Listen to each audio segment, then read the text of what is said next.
और अब हम बुलाते हैं आदरणीय प्रोफेसर गोपाल शर्मा जी को। सर, बहुत बहुत स्वागत करती हूँ मैं आपका।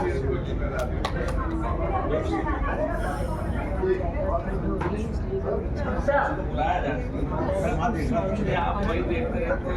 स्वागत करते हैं हम आपका।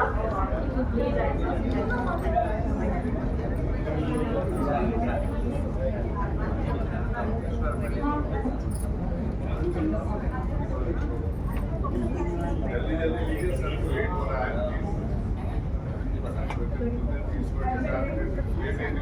लेट చేసి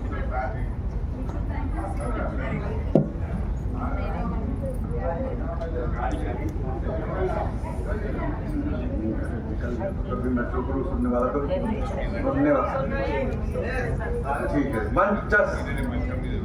विद्वज्जन, मुझे एक बहुत पुरानी बात याद आ रही है। आज सुबह से मैं आया हुआ हूँ यहाँ पर, और यहाँ पर पहले भी जो अनाउंसर थे और उनके बाद भी कई अनाउंसर्स आए, उन्होंने एक बात जरूर कही।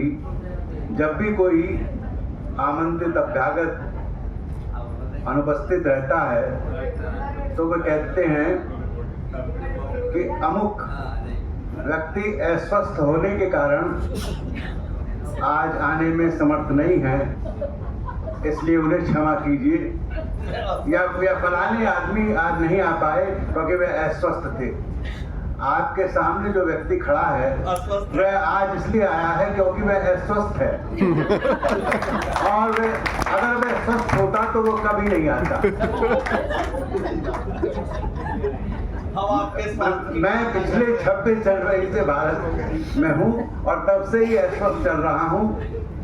मसी कागज छुओ नहीं, कलम गही नहीं हाथ। मैंने कलम पकड़ना भी एक तरह से बंद किया हुआ है, जबकि मैं एक दिन में 18 घंटे कलम पकड़े रखता था। और तब भी मैं आया।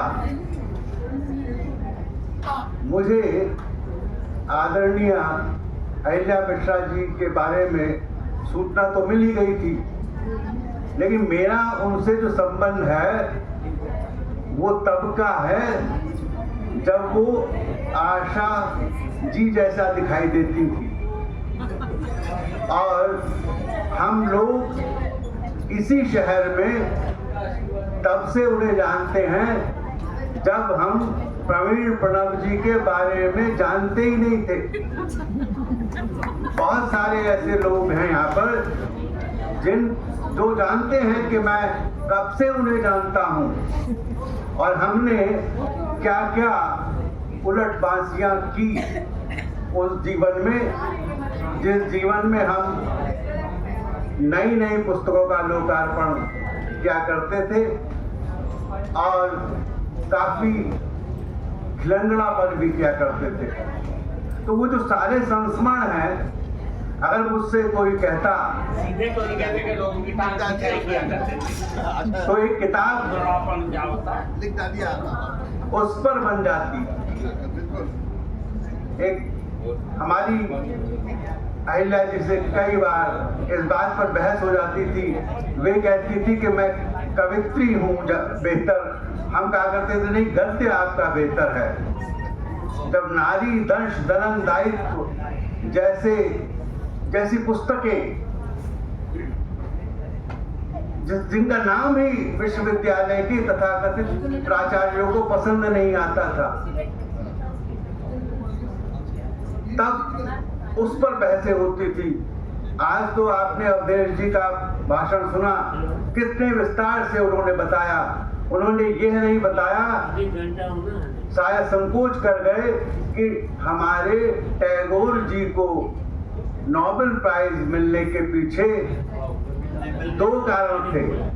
मिलने के पीछे दो कारण थे। एक तो यह था कि उस समय फर्स्ट वर्ल्ड वॉर के बाद किसी एशियन को देने की इच्छा हुई थी। दूसरी बात यह है कि एक उनको सहृदय आलोचक, एडिटर ट्रांसलेटर मिल गए थे जिन्होंने वास्तव में टैगोर जी की अंग्रेजी को सुधारा और उसको ठीक किया। वह एक बटलर था जो उनसे पहले नोबेल प्राइज ले चुका था। उसका नाम था विलियम बटलर रीड। बटलर को चलिए ठीक है। तो वो भी उसको, तो वो भी नोबेल प्राइज विनर थे और तब उन्हें नोबेल प्राइज मिला।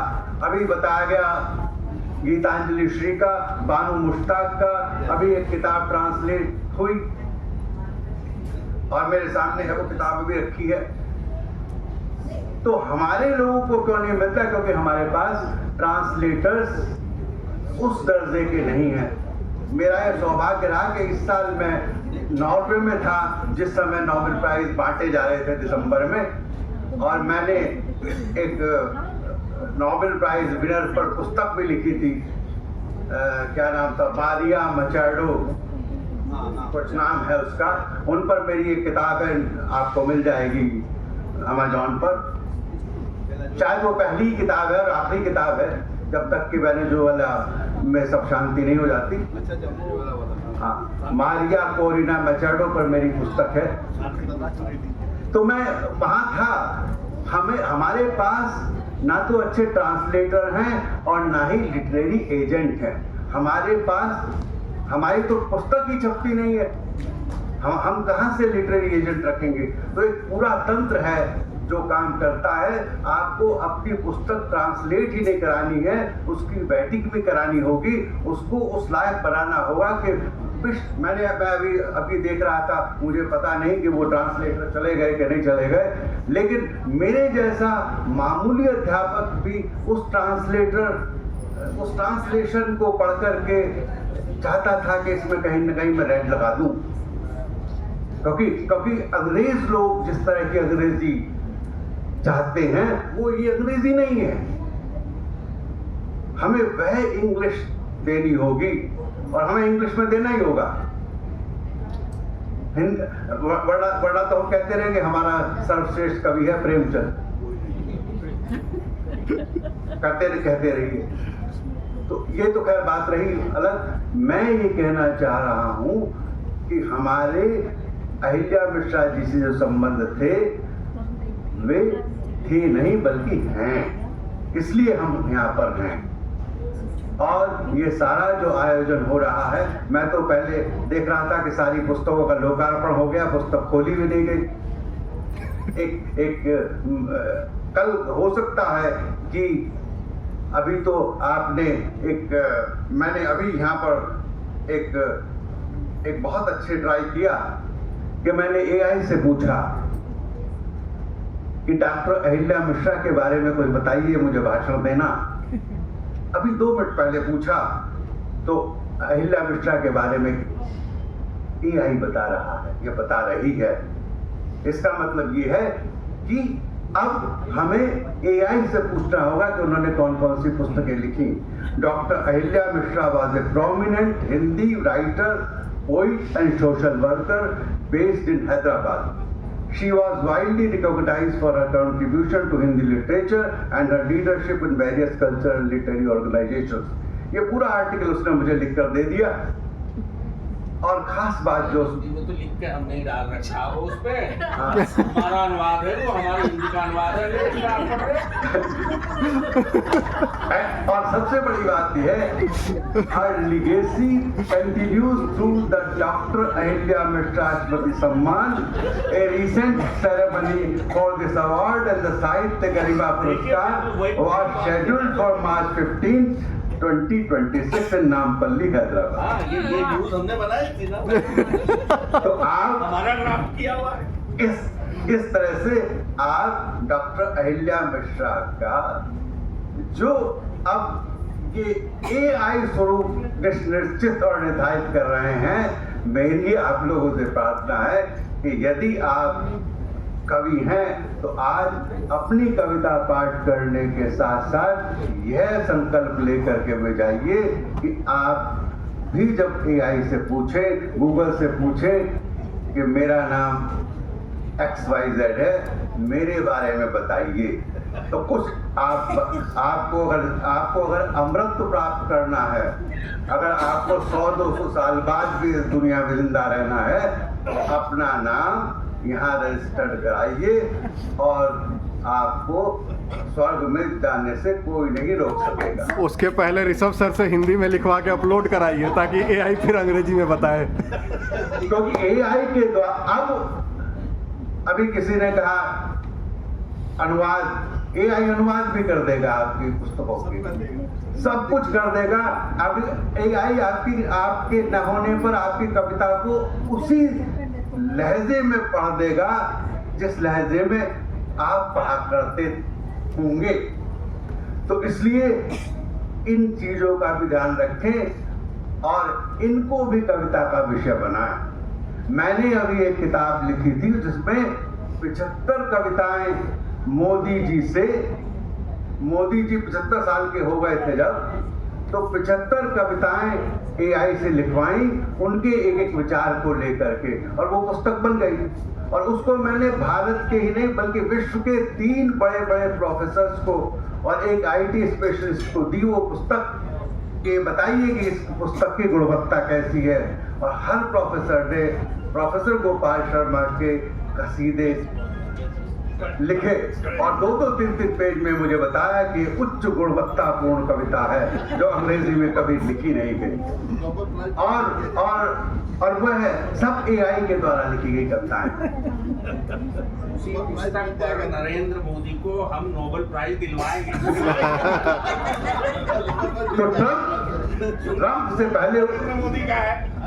तो कहने का तात्पर्य कि हम एक नए युग में प्रवेश कर रहे हैं जहां पर आपका एक जुड़वा भाई पैदा हो रहा है या बहन पैदा हो रही है, उसका ख्याल करिए। नोबेल प्राइज नहीं तो एक नोबेल प्राइज तो आपको मिल ही जाएगा। बहुत अच्छी पुस्तक लिखी और मैं उसको पढ़ता रहा, लेकिन उस पर लिखना तो बहुत थोड़ा सा ही था। वास्तव में यह एक ऐसी श्रृंखला है जो चलती रहनी चाहिए हमें। अब चूंकि हम धीरे धीरे करके एक ऐसे युग में प्रवेश कर रहे हैं जब पढ़ना धीरे धीरे समाप्त प्राय हो जाएगा। कविता करना ऐसा ही है कि आपकी पत्नी को आपको खुश करना है तो AI से कहिए बहुत अच्छी कविता लिख देगी, आपसे भी बेहतर कविता लिख देगी। आपके बच्चों की सालगिरह पर लिख दिया जाएगा। तो बहुत सारी चीजें हो रही हैं इस दुनिया में और होती रहेंगी, लेकिन इस भी खुशफहमी में न रहिए कि सब कुछ हो जाएगा। आप रहेंगे, हम रहेंगे और ये दुनिया इसी तरह से चलती रहेगी। मेरा आपसे यही अनुरोध है कि आप अब क्रिएटिव कार्य करने में और ध्यान दीजिए, कुछ ऐसे कार्य कीजिए कि जो AI भी ना कर सके, जैसे कि मेरी बात ध्यान से सुनना। हाँ। तो आपका धन्यवाद। आप चाहें तो ताली बजा सकते हैं। धन्यवाद। और एक बात मैं कहना बहुत जरूरी समझता हूँ, संस्मरण है क्योंकि संस्मरण शिवशंकर जी बैठे हुए हैं। अवस्थी जी पहले भी हम मिले थे लेकिन पहले से कमजोर नजर आ रहे हैं। तो जब मैं इनकी कमजोरी को देखता हूं तो सोचता हूं कि जब इन्होंने मुझे उतने साल पहले तब देखा होगा और अब मुझे देखेंगे तो कहेंगे ये भी कमजोर नजर आ रहे हैं। तो हम दोनों कमजोर होते चले जा रहे हैं। एक बार एक सम्मेलन में इसी तरह का था, एक पुस्तक का लोकार्पण हो रहा था अहिल्या जी की पुस्तक का, और मुझे यह अवसर मिला कि मैं उस पुस्तक का परिचय दूं। जब पुस्तक का परिचय दिया जा रहा था तब मैं बार बार ये सोच रहा था कि देखिए कितने बड़भागी हैं कि जिन्हें पुस्तक को देखने का अवसर मिला लोकार्पण से पहले। आपने देखा होगा कि हम में से कई लोग जो बैठे रहते हैं मंच पर, वो पुस्तक को देख करके उसको पढ़े लगते हैं, आतुर रहते हैं। ये होता तो हमने पहले पढ़ लिया। तो वो जो एक पुस्तक अहिल्या जी की थी उस पर मुझे बोलना था तो मैं पहले पढ़ चुका था। तो मैंने कहा आपका हो गया कि ये पुस्तक मैंने इस प्रकार से पहले पढ़ ली है जैसे कि दूल्हे के देखने से पहले ही दुल्हन को उसका देवर देख लेता है। है ना, आप इसके विमर्श के जमाने में इस तरह की बातें मत किया करें। हर बार मैं मंच पे आपको ऐसा कहता हूँ, कम से कम जब मैं अध्यक्षता कर रहा हूँ। इसको यहीं पर खत्मात कर देता हूँ।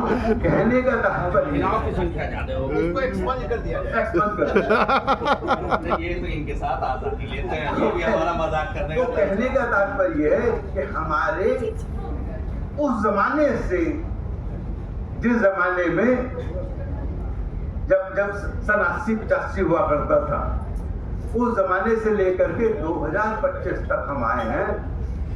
दुनिया बदल गई है, लोकार्पण करने का तरीका बदल गया है, लेकिन क्या करें, ये संस्मरण है कि ये संस्मरण होते हैं, ये साथ में ही मरते हैं। इन्हें कोई कितना भी कहेंगे, इनको मत लीजिए, इनको स्पंज आप स्पंज से लेकर के इनको कितना एक्सपंज कुछ भी करना चाहिए, नहीं होते। ऐसे बहुत सारे संस्मरण हैं। इसी कारण से बहुत से लोग डरते हैं कि कहीं कोई ज्यादा संस्मरण न सुनाने लगे, इसलिए मैं भी डरते डरते ही समाप्त करता हूँ।